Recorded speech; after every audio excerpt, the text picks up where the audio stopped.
नमस्कार दोस्तों, आप सुन रहे हैं प्रालौकिक रहस्य।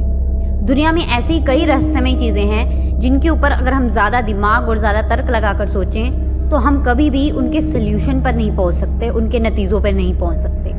और इन्हीं रहस्यमय चीजों के अंदर शुमार है अमेरिका लॉस एंजलिस का होटल सेसिल।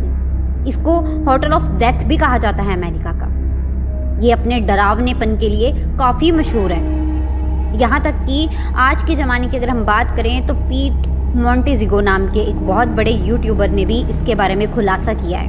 उन्होंने बताया कि इस चीज़ को रिकॉर्ड करने के लिए कि ये सच में डरावना है तो वो इस होटल के बिल्कुल सामने वाली बिल्डिंग में रुके थे और रात भर उन्होंने कैमरा लगाकर इसको रिकॉर्ड करने की कोशिश की।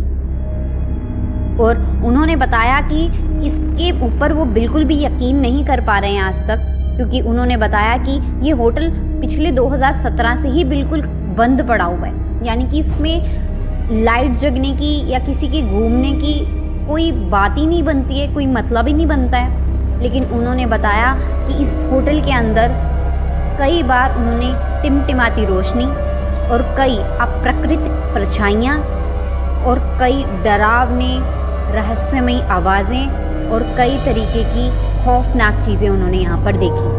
और कुछ चीज़ें उन्होंने कैमरे पर रिकॉर्ड करने की भी कोशिश की हैं, जिसे आप जाकर उनके चैनल पर देख सकते हैं। आखिर ऐसा क्या हुआ कि ये इतना बड़ा होटल, वो भी अमेरिका का, आज बुतहा बना हुआ है? तो चलिए इसके इतिहास के पीछे चलते हैं। बात है 1924 20 दिसंबर 1924 को ये सेसिल होटल बनकर तैयार हुआ और उस टाइम का ये सबसे बड़ा और जाना माना होटल था। इसके अच्छे खासे प्राइस की वजह से यहाँ पर काफ़ी बड़े बड़े बिजनेसमैन रुकने आते थे। लेकिन एक बुरी तरीके से स्टॉक मार्केट के गिरने के बाद इस होटल का सारा फाइनेंशियल सिस्टम बिगड़ गया और इस होटल ने अपने जितना भी रेंट था उसे बिल्कुल कम कर दिया। अब ये होटल के अंदर काफ़ी आम लोग भी रहने आने लग गए, जिसकी वजह से यहाँ पर कई क्रिमिनल भी रहने आते थे।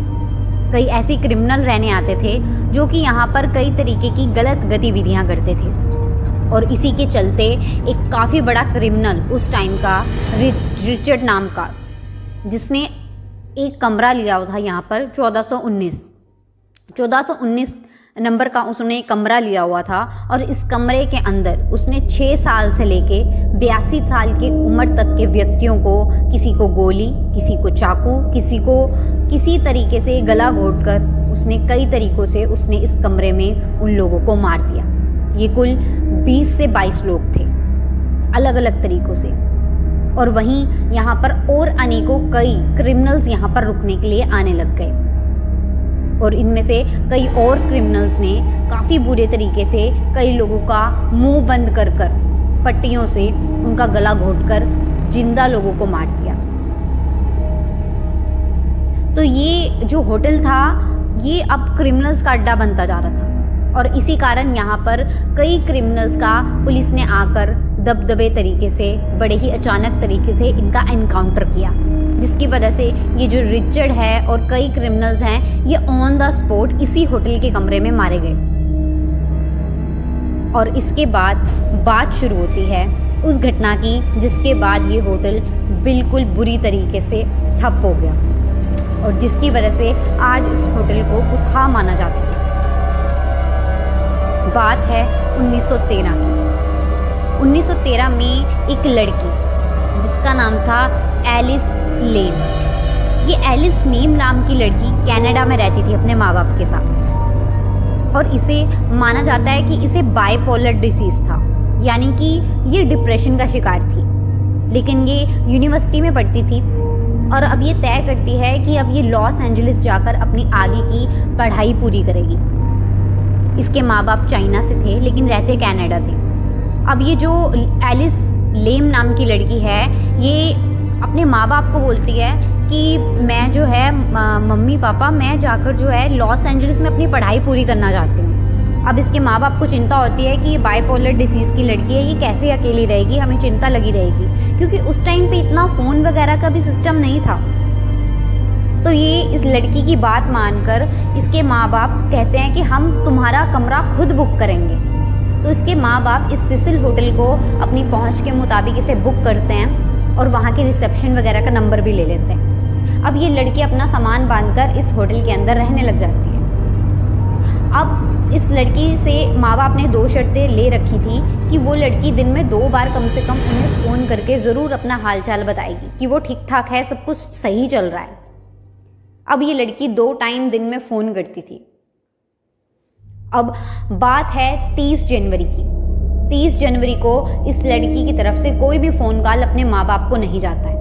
अब माँ बाप को लगता है कि शायद शाम तक आ जाएगा, लेकिन शाम तक भी कोई कॉल नहीं आता है।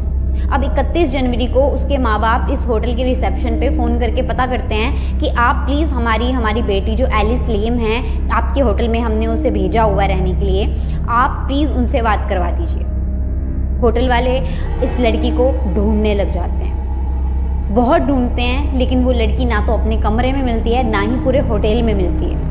वो इस चीज़ की रिपोर्ट पुलिस में जाकर कर देते हैं।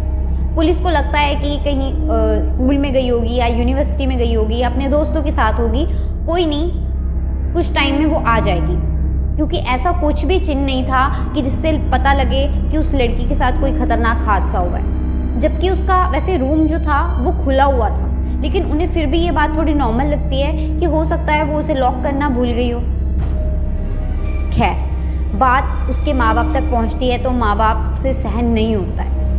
लेकिन इसके 2-3 दिन बाद जब पुलिस इंतज़ार ही कर रही थी कि लड़की खुद ब खुद आ जाएगी और हम अगले 24 घंटों के अंदर उसका सर्च ऑपरेशन शुरू करेंगे अगर वो नहीं मिलती है, अगले 24 घंटे के अंदर इस होटल के अंदर जितने भी कमरे थे, जितने भी वहाँ पे कस्टमर या गेस्ट रुके हुए थे, सभी की एक शिकायत आने लग जाती है। कुछ के कमरों में और कुछ के बाथरूम में जो है पानी नहीं आ रहा था, और कुछ कमरों में और बाथरूम में पानी तो ज़रूर आ रहा था, लेकिन वो जो पानी था वो काले रंग का पानी आ रहा था, और कुछ कमरों में काफ़ी गंदा पानी आ रहा था। और कुछ लोग जो उसे पी रहे थे वो बता रहे थे कि इस पानी का टेस्ट इतना गंदा है कि वो उसे पी नहीं पा रहे हैं, एक घूंट से ज़्यादा उनसे आगे निगला नहीं जा रहा है।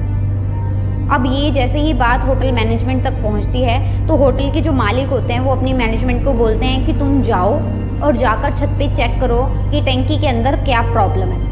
अब काफ़ी सारे जो मैनेजमेंट के लोग थे वो जाते हैं और टैंकी के अंदर जाकर चेक करते हैं, लेकिन जैसे ही टैंकी के अंदर जाकर चेक करते हैं तो उनके पैरों तले ज़मीन निकल जाती है।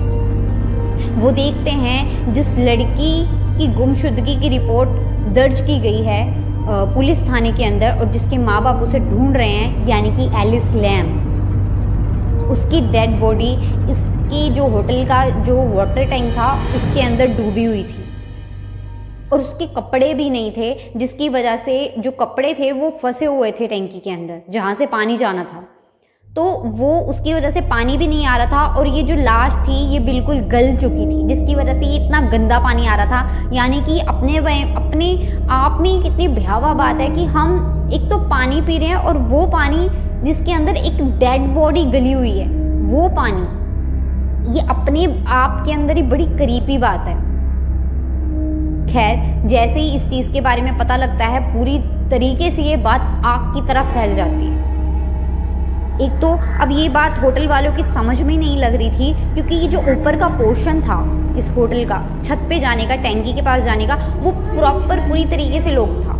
वहाँ सिर्फ होटल ओनर जब चाबी देता था तभी वहाँ पर ही मैनेजमेंट के लोग ही सिर्फ वहाँ जा सकते थे, जब होटल ओनर जब चाबी दे सकता था। यानी कि इसकी चाबी किसी के पास नहीं थी, क्योंकि ये बहुत काफ़ी ऊपर ऊंचाई पर था, तो कोई सुसाइड ना कर ले या कोई गिर ना जाए, इसकी वजह से ये टॉप ऑफ दी होटल बिल्कुल बंद था।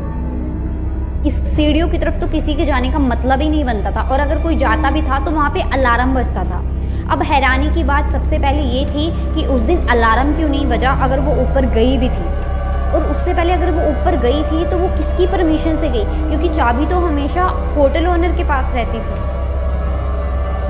अब ये बात काफ़ी ज़्यादा प्रश्न पैदा करने वाली थी कि एलिसा लैम आखिरकार पानी की टंकी में कैसे गई। अगर उसे सुसाइड करना भी था तो वो कूद कर खिड़की से सुसाइड कर सकती थी, क्योंकि उसका जो कमरा था वो ऑलरेडी 5th फ्लोर पे था। अब ये बात अपने आप में ही बहुत ज़्यादा भयावह थी। और एक वीडियो जो कि एलिस लैम का सबके सामने आया है, वो और इस होटल का एक वीडियो जो है इंटरनेट पे आप लोग सर्च करके देख सकते हैं, सेसिल होटल का ये वीडियो सर्च करके। इसमें जो एलिस लैम का जो आखिरी वीडियो उसकी मौत से पहले का सेम उसी डे का वीडियो जो कि सीसीटीवी कैमरा में रिकॉर्ड हुआ है। एलिस लैम एक लिफ्ट के अंदर है, जो कि एक उस होटल के अंदर एक ही लिफ्ट थी।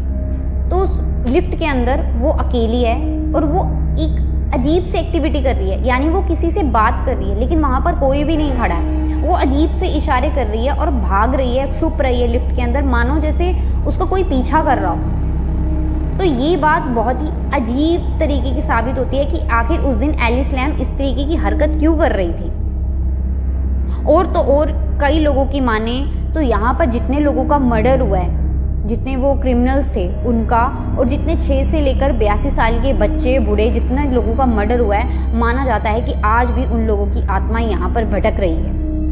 और इसके बाद एलिस लैम की जो घटना के बाद जितने भी लोग यहाँ पर रुकने के लिए आए हैं, उन्होंने खुद दावा किया है कि उन्होंने यहाँ पर रहस्यमयी एक्टिविटी देखी है, पैरानॉर्मल एक्टिविटीज़ यहाँ पर होते हुए देखी है।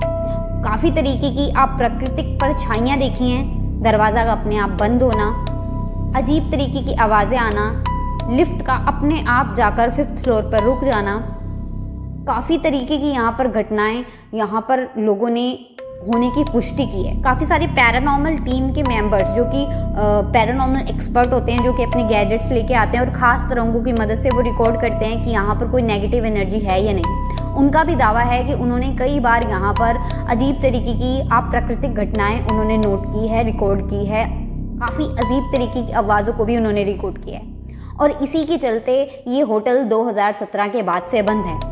और उसके बाद से, जैसे कि मैंने वीडियो के स्टार्टिंग में बताया था कि पीट मोंटेजिगो नाम का जो कि एक काफ़ी बड़े यूट्यूबर हैं, उन्होंने भी यहाँ पर, जो कि वो सामने की होटल में रुककर इस होटल को लगातार रिकॉर्ड कर रहे थे नाइट टाइम में, तो उन्होंने यहाँ पर टिमटिमाती रोशनी, परछाइयाँ और काफ़ी तरीके की रहस्यमयी आवाज़ों को सुना है। माना जाता है कि एलिजा लैम की आत्मा और अन्य जितने भी लोग यहाँ पर अप्राकृतिक मृत्यु के शिकार हुए हैं, कोई गोली, कोई दम घोंटकर मारा गया है, तो कोई जिंदा को जला दिया गया है, वो सभी लोगों की आत्माएं अभी भी यहाँ पर अतृप्त यहीं पर ही भटक रही हैं। तो अगर आप लॉस एंजलिस जाते हैं तो हमें बताइए कि आप इस होटल में रुकने की हिम्मत करेंगे, और करेंगे तो हमें ज़रूर कमेंट बॉक्स में बताइएगा। वैसे तो ये होटल बंद हो चुका है 2017 से, ये खंडहर पड़ा है, ना तो इसके अंदर कोई रोशनी जगती है और ना ही यहाँ पे कोई मेंबर रहता है। खैर,